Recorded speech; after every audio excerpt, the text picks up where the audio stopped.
వ్యక్తులకు అవసరమైన విషయాలు ఏమిటి? సమయం, శక్తి, శరీరం, అలాగే సంపదలే కదా. ఈ 4 కూడా ఎప్పుడు కలిసే ఉండవు. ఎంత విచిత్రమో కదా. మీరే స్వయంగా ఆలోచించండి. సమయం నేడు బాగుంటే రేపటి రోజున బాగుండకపోవచ్చు. శక్తి అనేది ఈ రోజు మీలో ఉన్న రేపు మీకు దూరం కావచ్చు. ఈ శరీరం ముందే అస్తిత్వం. ఎప్పుడైతే మీ వయసు పెరుగుతూ ఉంటుందో బలం తగ్గిపోతూ ఉంటుంది, అందం తగ్గిపోతూ ఉంటుంది. ఇక సంపద ఈరోజు మీదైతే రేపు ఇంకెవరిదో అవుతుంది.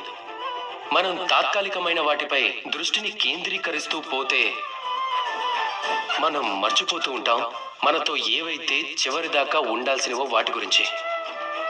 మీకు తోడుగా ఉండి మీ చెయ్యి పట్టుకొని నడిపించేవి ఏమిటంటే అదే మీ స్వభావం, అవగాహన, అర్థం చేసుకోవడం, అలాగే నిజమైన స్నేహం.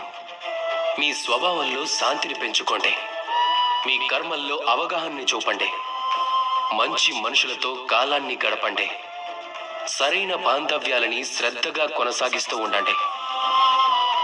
జీవితం సాఫీగా సాగిపోతూ ఉంటుంది. రాధాకృష్ణ.